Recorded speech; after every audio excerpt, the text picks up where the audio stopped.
Empire.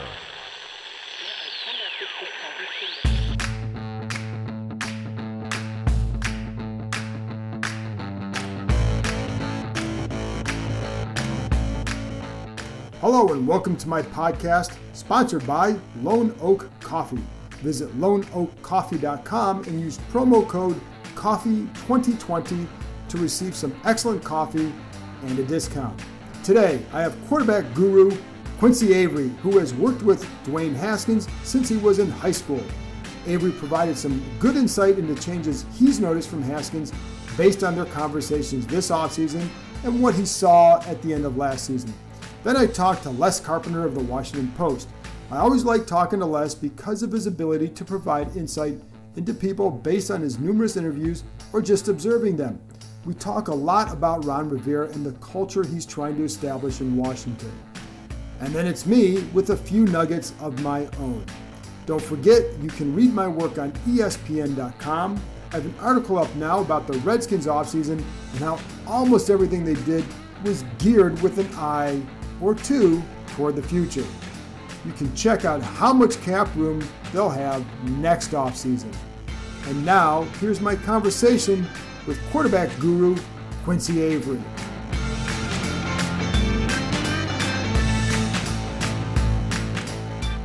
So let me just start with, first, how long have you been working with Dwayne? I've known Dwayne, first started working with him after his sophomore year in high school. So we got a pretty long relationship. So what have you seen from him? I know, we talked earlier, you haven't been able to really work with him in the offseason as you had planned to do, but you've been in contact with him, you've followed him.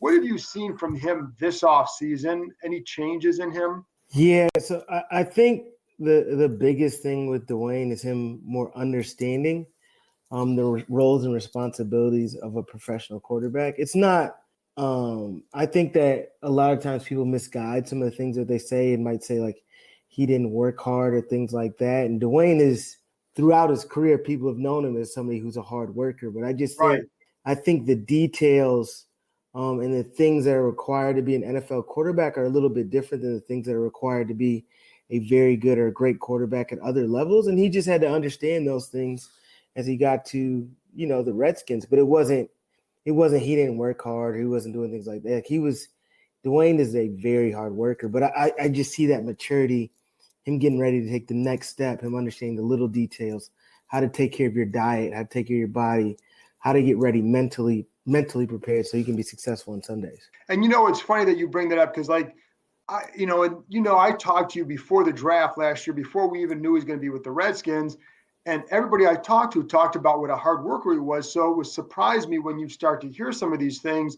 But I always and I think I told you earlier, I always felt it was more about getting to be at an NFL level. And there's a difference, and there's no shame in that. It's part of the maturation process, it seems, for a young quarterback. Yeah, Dwayne had only really started 12 games at a very high level, right? He played high school football, but then he just started that set of games at Ohio State and went right to the NFL. So he didn't really have the responsibility of having to be that starter, that leader of a team for an extended period of time. And he's stepping into that role. And I think he took some bumps and bruises going into this last year, but I think that the steps he's made in this offseason show not only his preparedness, but how focused he is on being the best quarterback or the best version of himself that he can be. And what is it that you've seen? And what are some of the things specifically that you've seen or heard from him in the offseason that said, okay, he's taken another step? Yeah, the way he's taking care of his body is probably the number one thing. Like he worked hard, he trained hard, but he didn't eat great. Like there's just little things like that. When you want to take the next step, the way that he understands and has dove into the new playbook, right?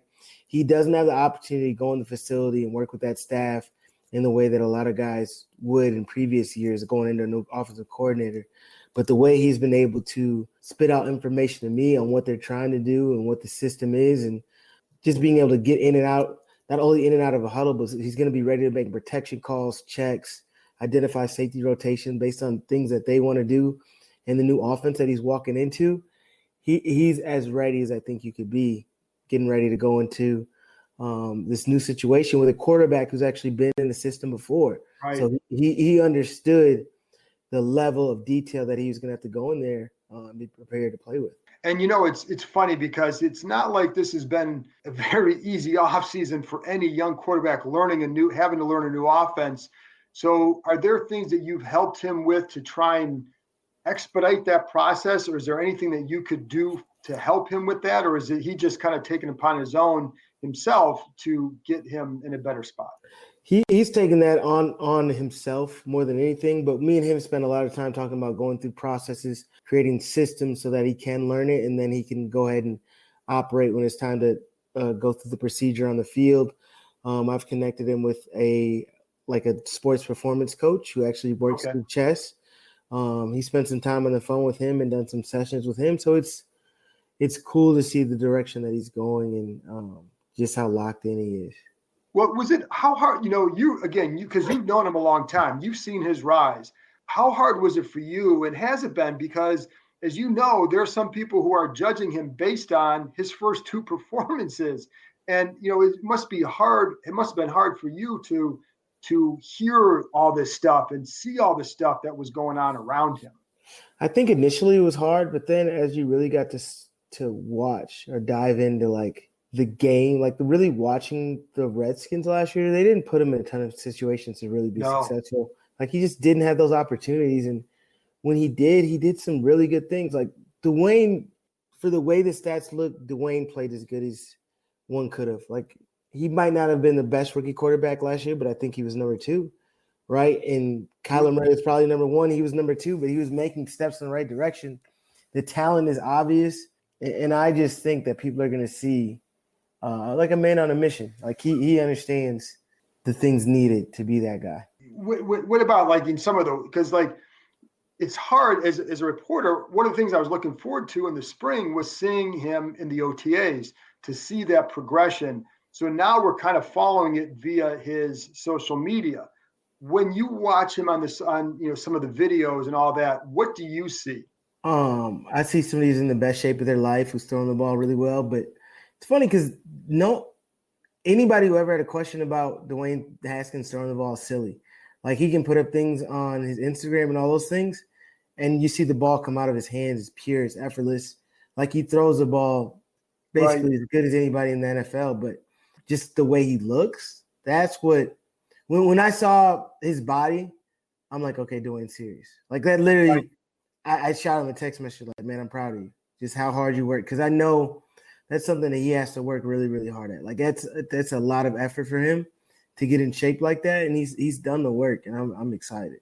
Yeah, and I think that's as we talked earlier too, there's no doubt that the guy can throw the ball, but it was that the way the way he shaped his body. But to me, it shows a level of commitment.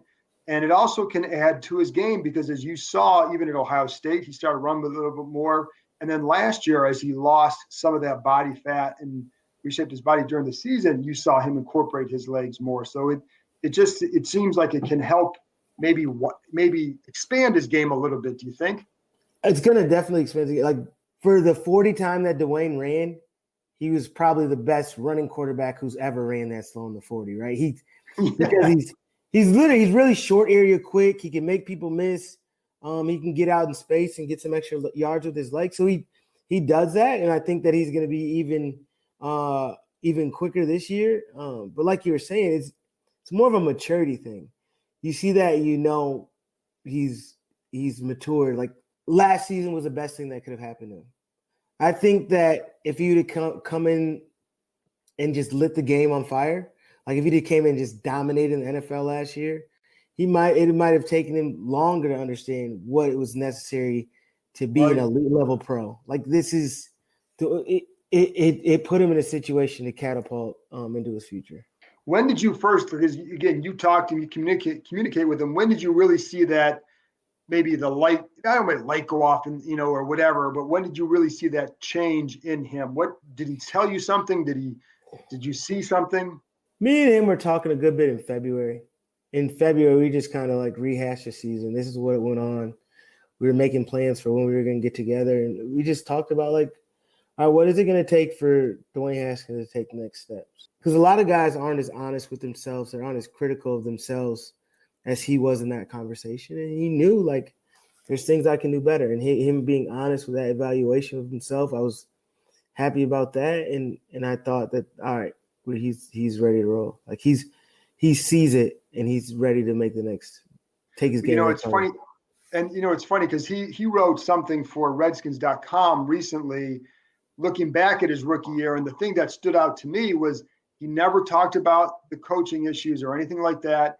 It was all about what he learned and what he went through to, just on the field and his transformation there, which I kind of felt was some growth there because it wasn't about pointing fingers. It was about, well, this is what I learned. And this is this place specifically that I learned from. And I just, that kind of stood out to me.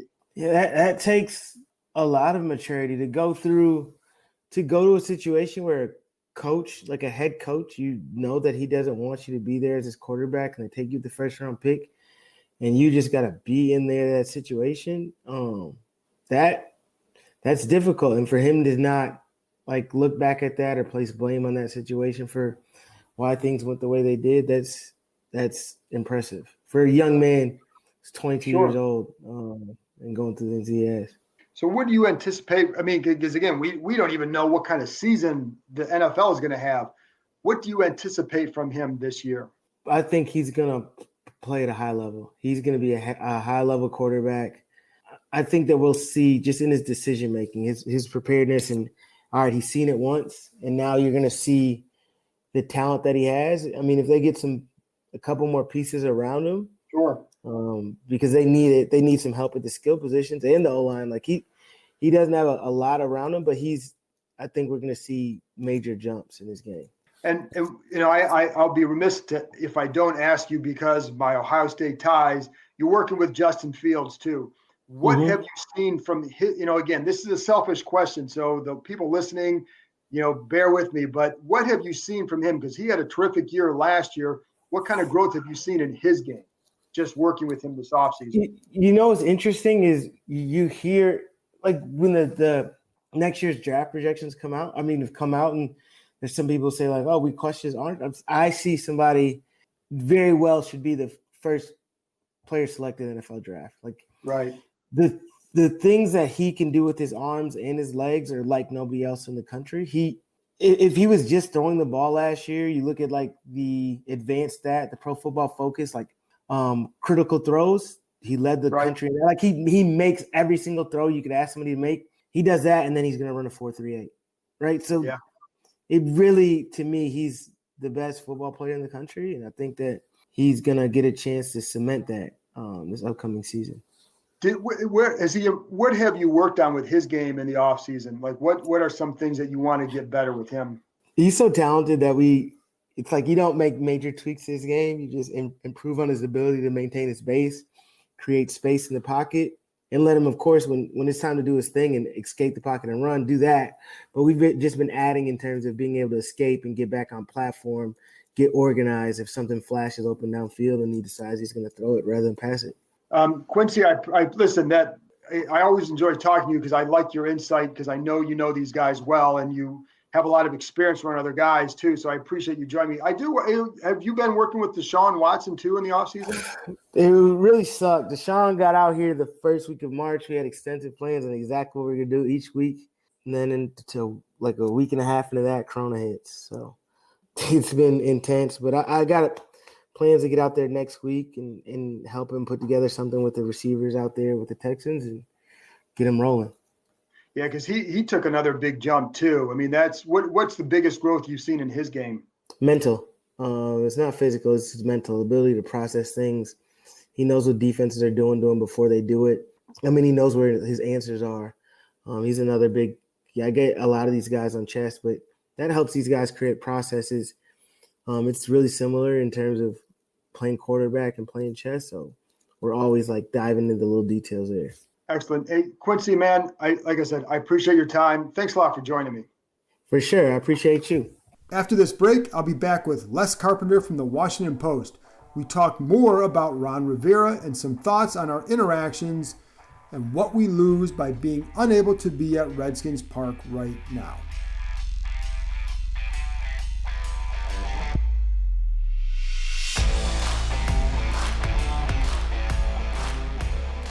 A couple couple months ago, I stopped into a store for a sandwich, but it was the smell of the coffee that knocked me over. That's when I fell in love with Lone Oak Coffee. I bought some of their Mexican blend and was happy for the rest of the week. Lone Oak is a small specialty-based coffee roaster company in Winchester, Virginia. They finished 9th in the nation in the U.S. Coffee Roasting Championships in 2017. They have received many awards for their house blend at the world's largest coffee roasting competition. Here's what I love about Lone Oak.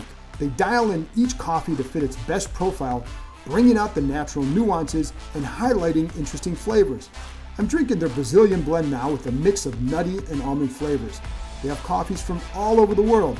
I love their smooth Colombian with hints of cocoa and caramel apple. Go to loneoakcoffee.com, L-O-N-E-O-A-K, coffee.com, and when you order, use the code COFFEE2020. That's COFFEE2020. You will receive a 5% discount with free shipping on any orders over $25. Start your day off right with Lone Oak Coffee.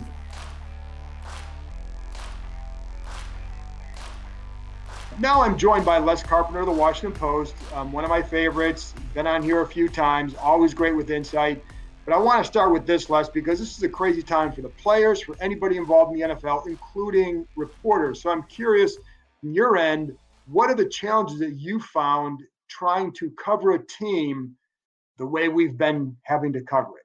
I think the biggest challenge for me, that it even is magnified more right now because of the fact that there's a new coaching staff with the Redskins, is that we just physically can't go talk to people. We can't see people. We can't sit and have those conversations that you have where you things are just mentioned to you offhand, or you kind of see how people are operating. I mean, I think we'll probably talk a little bit more about Ron Rivera, in this conversation. Right. But I really think that there is something interesting he's bringing here in terms of an approach, a culture.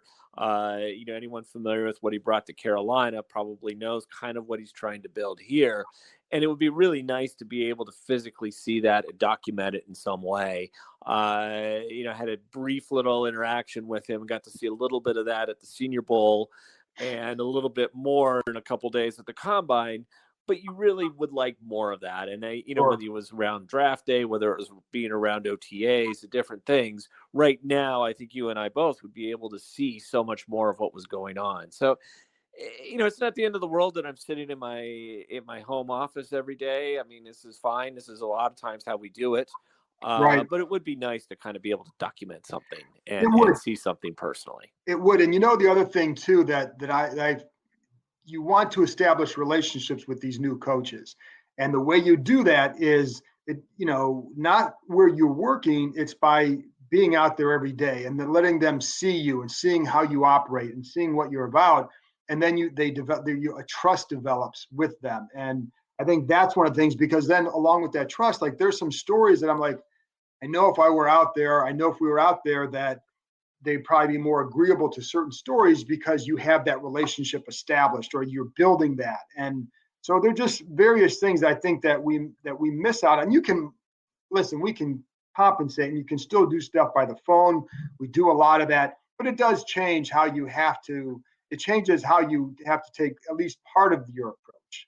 Yeah, it's hardly a complaint. I mean, no, it's not a complaint. We're lucky. We have our health. I'm not complaining at all. But and I agree.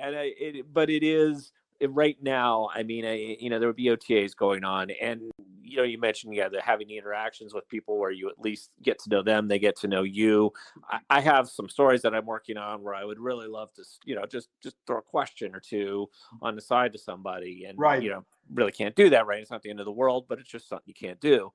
I think the other thing that probably for me though is missing more is the fact that they're having these practices and things. You get to see a style. You get to see how Ron Rivera works around a team. You get to see how Jack Del Rio really interacts with the defense. You get to see how Ken Zampese is going to work with Dwayne Haskins. Right. We've seen all these little videos of Dwayne Haskins and all. Well, how does Dwayne look? How does he look with the whole team? Just so many things that just jump out at you when you're physically there. I'm sure the coaches and players and everyone else has those same complaints, but for us, that would be the thing that we would love to be able to see. And that is the thing that I'm missing out on, is being able to go out to, and we only, just, for a point of reference for people listening, we get one OTA practice a week, and then we get the mini camp. We also would have had another mini camp with the rookies, and there would have been that veteran mini camp in April that we haven't been able to see. But it's as much being able to gauge the progress. And, it's one thing to see Dwayne's, the Instagram shots or whatever he's putting out there. That's helpful for us right now to see what he's doing. But it's another than to go watch him in a practice setting. How's he getting rid of the ball? How quickly is he getting rid of the ball? It's how's he working with these, some of the new receivers, whatever.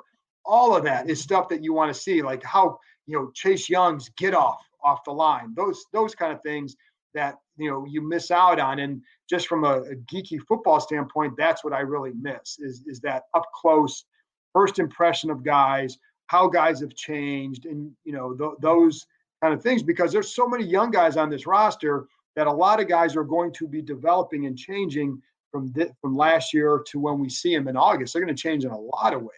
They're going to change in a lot of ways. There's all these new veterans that they've brought in as well. I kind of curious to see how some of them would mesh with everyone, because I think too there's so many guys that are, they're on their 1 or 2 year contracts that, this is kind of a little bit of their last shot, but there's reason to think that maybe they could play up a little bit. Obviously, all of them are not going to, but it would be curious to see, Sean Davis or, Logan Thomas, or these guys that we've kind of written about. You kind of want to see what they can do. So, sure. Yeah. But again, it is what it is. And eventually we'll get to do that. And, for the most part, it's pretty easy just to sit at home and make phone calls. Oh, listen, it's, I'm not complaining about the life I have right now at all. And I'll tell you what, the other thing is, from the Redskins credit to their help for us, we've had a lot of these Zoom calls, so you do get a chance to interact with them. And we were both on a Zoom call today.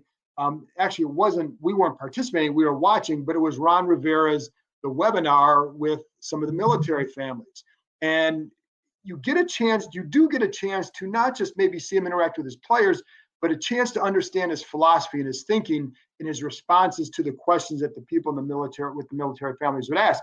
When you're watching that, what are some of the things that jumped out to you about what he said, or just how he comes across with his answers and stuff? It's in a couple other times that I've been around him, and other times in Carolina too, where I've seen him, interact with people. It's always what's jumped out at me is, and this also, I should say, is something that other people have mentioned to me when I talk to them about Rivera. It's his ability to make connections with people, his ability to communicate, and his ability to be able to get kind of a message across. Right. For instance, today I think there were 10 families asking questions of him. Each family got 1 or 2 questions, and invariably there's some repetition in those questions. It was interesting to see him completely have a different answer for the same question. Right. And where that would matter or not matter to a fan is that it shows that there is a depth of knowledge and understanding with him, an ability to not, dismiss anything, to consider, where the question is coming from, who's asking it, why they're asking it, what their intent is behind it, and try to provide something that would be meaningful for them. It's what I've been told he's always been able to do with players, and what he's always been able to do with other coaches, make those connections, and then make those people feel like somehow they are involved with him. I felt with those people today that everyone was somehow very connected to him by the end of it. And, I've seen that a couple other times, and it's been very interesting to see. It's different than a lot of football coaches. Very, very different, very different. But I think one of the points he brought up in there that I found interesting along those lines was how he had moved around so often and lived in different areas, whether it's city, different countries, rural, whatever. He felt like it gave him the ability to relate to a lot of people. And that, I think you see that influence in what you were saying. And I think you also see the military influence in terms of the desire for structure and just the approach, the daily approach seems to be very big with him as well. Yeah, and we were on these calls today with Landon Collins and John Allen, and obviously those are 2 guys who's going to lean on a lot on the defense for leadership. And I thought both of them had interesting things to say about their interactions with Rivera Right. and how they were able to kind of bond with him. But Landon Collins, I thought was really interesting today when he started talking about the first meeting at Rivera. So Rivera had his first actual meeting with the team, virtually, of course, this week. That they went through several of those kind of off-season things individually with players and coaches, and he'd pop in, and for the first time he actually did a whole team address rather than doing it at the very beginning. And he did that this week. And Collins was talking about the fact that you knew right away what he was trying to get across. He said it was very stern and it was directed to the point. And I'm almost just kind of imagining that, having seen this thing today and seen Rivera talk a few other times, how he delivered that, how, he kind of has this sort of, he's in charge, but there's also a humanity behind it. And I would have been very curious to sort of see that meeting. And I can kind of imagine in my mind just kind of laying out the expectations of what he wants to do. And, we're going to hear this over and over and over again, but it's very important to him, the word culture.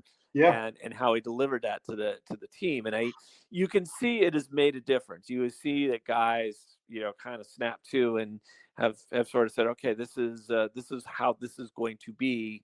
What do we need to do? And it'll be interesting to see how that plays out once they do all get together on the field.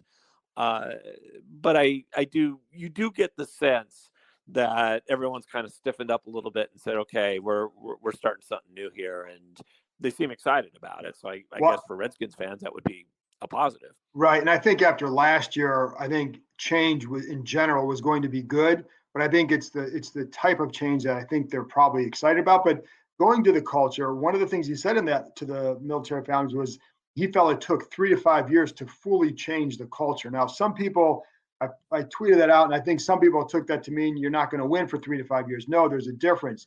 You can win in a shorter time, but to change the culture, to get it to where you really want it, where in his words, sustainable winning culture. And I think it just takes time to change the mindset, not just of the players, but of the entire organization. I think there are a lot of people who have probably felt very scarred by the last couple of years here. And it's I don't know. I don't think you're going to change that overnight, but the more guys you get in there, like the Thomas Davises or like even getting a Chase Young, guys who work a certain way, then the quicker you can change that culture. But were you surprised that, at how long he felt it would take? Again, that's not to say now they can't win. It's just to build the culture that you want, to get it exactly where you want. It may take a couple. Well, I've heard him say that a few times now over the years. So no, but when I first heard it, it was a surprise. Because you think, gosh, football coaches, they think that they got to get things turned around immediately. And let's face it, this is a league right now where if you don't get things turned around fast, you're gone.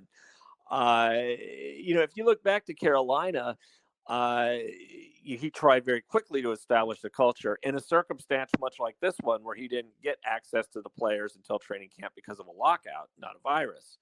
But he tried to build that very quickly. The difference was, they struggled this first couple of years. And, I think his job was kind of on the line a little bit early on. But within 5 years, they were in the Super Bowl. Within 5 years, they had the best record in the NFL, and they were in the Super Bowl. I think that was year 4. And year 3 really was kind of the turnaround year for them. Yeah, it takes a little bit of time, but they were still very competitive within 3 years. So I don't know why people necessarily should be so upset here. I do think that they're starting, while maybe the overall talent of this roster still is, something to be desired. I think there's a lot of young talent all around. And I do think that defense is something that they could get going very quickly, quicker than they could have gotten something going in Carolina. That could make them more competitive quickly. I don't know if that turns into wins, but I don't think that with the defense they have, with the coaching that they have on that defense and what they want to do, I don't think there's a reason why they, that couldn't be one of the better defenses in the league very, very fast. And I think if you gave them the truth serum, I think they would say, like, this year they want to see what they have. You want to win, but you also want to see what you have. But year 2, you're going to really have to show a higher level of progress. And if the defense provides that base, then I think they'd feel like they have something moving forward they can build off of. And, the question for this year, obviously, would be all the young talent on offense. Does it come together? Does it develop? How does it look? And that will probably determine a lot about what they do this year anyway, as much as culture. Culture usually seems to be better when the quarterback play is really, really good. One of the things when I look back at Rivera's years in Carolina, he had several seasons where there was kind of a shaky start, and then they really turned it on the second year, the third year. Right. Not the Super Bowl year, but there was another year where they won a division, after starting 2-8, They were 7-8-1, or whatever it was. Yeah. He has had a lot of those seasons where it's clear that that what was built within the team internally, the culture that we would talk about, was able to win out through the bad moments. I suspect early on there might be a couple losses that we don't suspect. Right. But I wouldn't be surprised if some of those victories are ones that we're looking back later saying, wow, they won that game. Who would have ever imagined? Well, but I think that's what I would see from him this year. And he kind of talked about that fact too a little bit today. Yeah. And it's funny you say that, because when we had to do our little predictions when the schedules came out, which is just a fun exercise and you can't take it seriously. But I had them, I think, upsetting Pittsburgh, and somebody asked, like, why would you do that? I said, for exactly the reason you said. I said, listen, don't take it serious. I don't know. Nobody has a clue. But the rationale would be, I think they're going to spring an upset on the road. And I think because at that point in the year, I think exactly what you said, if they're going to become a decent team, you're going to start to see it around that time. So they may be able to surprise somebody and do something. And I think if they can show that this year and finish strong, then I think, then you look back and then you can start to build something legitimate. And it goes back to what he talked about. The other thing too is, the importance of the military in his life and the way his style of coaching is. It is very, you have a job to do and you need to do it, and you need to be focused. He said in the webinar, focus where your feet are. But it's just the role the military has played in his coaching career has been, and the way it shaped him, I think is a lot deeper than I thought it was. Yeah, no, and again, that was something that I had heard a lot about in Carolina. I think what's interesting about how he does it is obviously so much is made about the NFL and military. There's so many connections, football metaphors in the military metaphors and football. Certainly it's the league itself likes to draw a connection to the military and vice versa and all that. But very, very few of the coaches really truly are military guys. Right. They're guys who talk about it a lot, but they may have read a lot of books by generals or whatnot. The interesting thing about Rivera is he's a guy who sort of lived that. He's lived the military life growing up, and it's clear that the principles of the military life carry him through. That said, there are things too that I think a lot of people who would just sort of kind of wrap up in a blanket and say, well, this is the military. And this is how you're supposed to think and how you do. There would be contradictions. The fact that he signed Eric Reed, despite the fact that Eric Reed was very much into the protests, the kneeling protest during the national anthem. Rivera was able to kind of distill that and say, well, here are the reasons for his protest, and it's not an anti-military protest. And I don't want to get off on that tangent, right? But that is something that's important in his background. The fact too, he went to Cal Berkeley, which is not necessarily the most militaristic of schools. No. I always thought was very interesting too. He is a person with a lot of thoughts, it seems, and a lot of different experiences in life that don't all fit one chapter.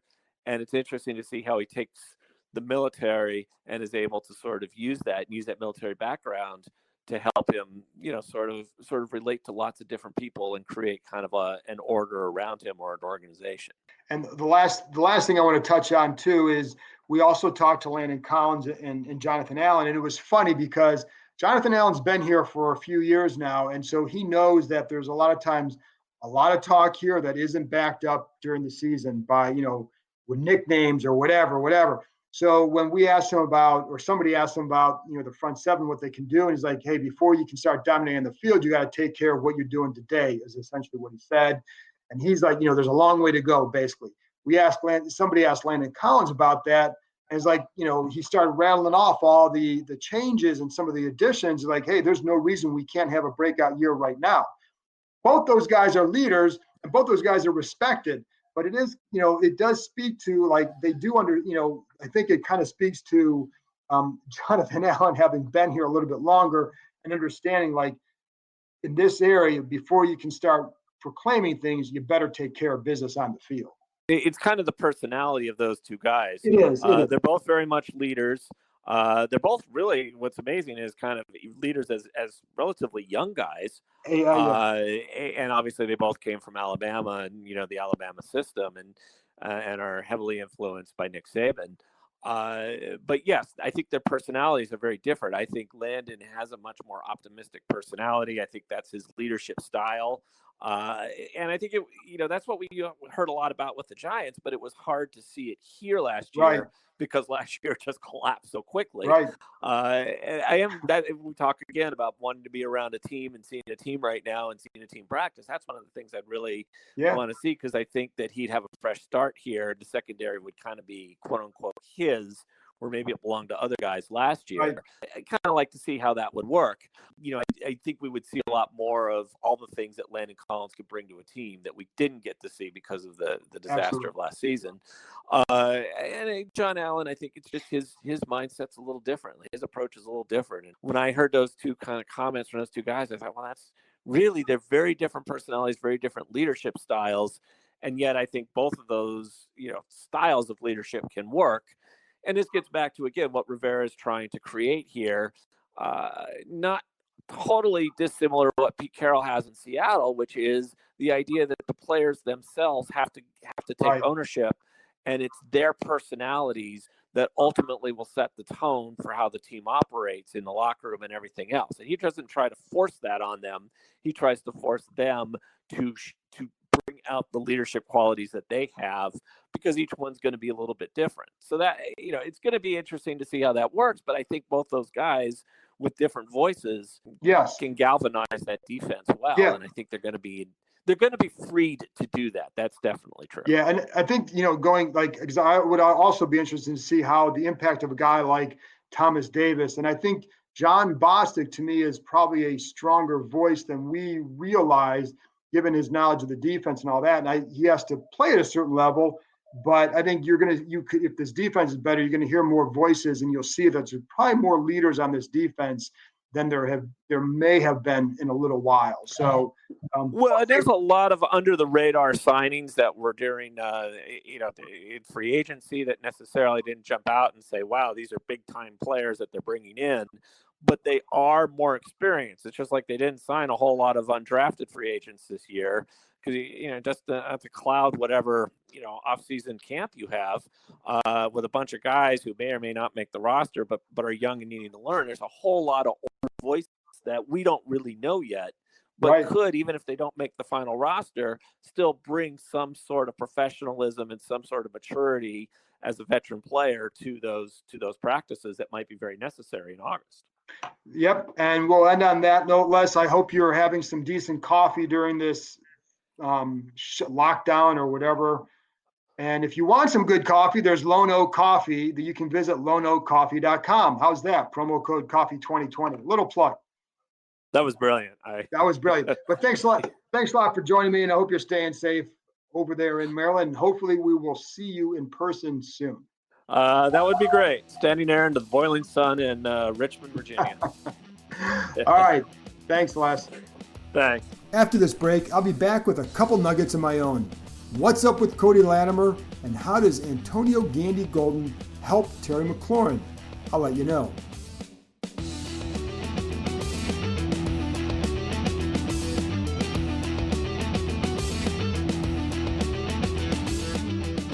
This episode of the John Keim Report is brought to you by Manscaped. The Last Dance documentary has brought up the ongoing debate that no one will ever win. Is Michael Jordan the GOAT? Is LeBron the GOAT? Well, one thing we do know for sure is Manscaped is the GOAT for below-the-belt grooming. Manscaped is forever changing their grooming game with their Perfect Package 3.0 Essentials Kit. Comes with the new and improved Lawnmower 3.0 water-resistant cordless body trimmer, performance boxer briefs, and a travel bag for you to use when you're done quarantining. Crop Preserver, the Crop Reviver, beautifully designed deodorants and toners. These liquid formulations are the best supporting cast since Scotty and Rodman. Don't gamble like MJ. Play it safe with the Lawnmower 3.0 and get 20% off and free shipping with the code KEIM at manscaped.com. 20% off free shipping with the code KEIM, K-E-I-M, at manscaped.com. Welcome back. Now here are a few nuggets of information you need to know. I don't know what's going to happen with the Cody Latimer situation. It certainly doesn't look good for him, even if there are a lot of things at play here. He's had some problems in the past, and I'll just say that even if there's a good reason for his actions, it's going to lead to a lot of questions that remain at Redskins Park and in the NFL headquarters. The NFL is looking into the matter as well. Just a guess, we don't see Latimer this season. Maybe there's even more we don't know at this point, so you always have to withhold judgment. I just know that it doesn't look good for him right now, and it certainly doesn't sound good for him right now with the Redskins. We'll see. It's been an odd week or two because of the Quinton Dunbar situation as well. His character was not a reason that Washington wanted to get rid of him. It was all about his approach with Rivera and then also wanting more money right now. They knew he had some rough edges, but those rough edges did not include what he was charged with. In other words, they did not see that coming. Hopefully, for his sake, the charges aren't true. But again, I think there will be a lot of questions that get raised about Dunbar, regardless of what happens from here on out. Number two, I know I mentioned this before, but it bears repeating based on how and when the NFL might return. It feels perhaps, like there will be a shortened training camp. That's certainly a sense you get when you talk to people. That is not official. Don't think that I'm saying that. But if there is a shortened camp, it certainly puts the preseason games in jeopardy. It's hard to imagine all four being played. And that, plus no on-field work in the spring, will make it extremely difficult for undrafted free agents to make a team. It's why the Redskins signed only 4 of them after the draft. Those players need to open some eyes in the spring in order to start making a name in the summer.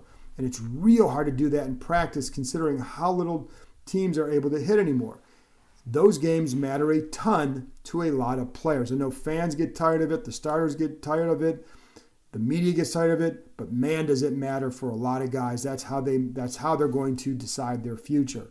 Guys like Lorenzo Alexander made it because of their performances in preseason games. So you'd hate to see them lose out on that. And I think the other hard part with that is if you have that shortened camp, the emphasis goes not on really trying to ferret out the roster as much as it is getting guys ready to play games right now. So it's just going to change the whole tenor of camp. But again, when people ask me after the draft, why did they only sign 4? They saw all these teams signing all these guys. It's because of this. They didn't anticipate being able to really look at a lot of them. And so that's why they signed only 4. And speaking of camp, my gut tells me that the Redskins will end up training back in Ashburn instead of in Richmond. Certainly nothing official, but in this current climate, it'll be difficult to go elsewhere. They will have much more control over all this craziness in terms of the virus and whatever in their own building. Finally, Antonio Gandy-Golden's presence could be a big one for Terry McLaurin. The Redskins feel AGG can play the X-receiver spot where McLaurin spent most of his time last season.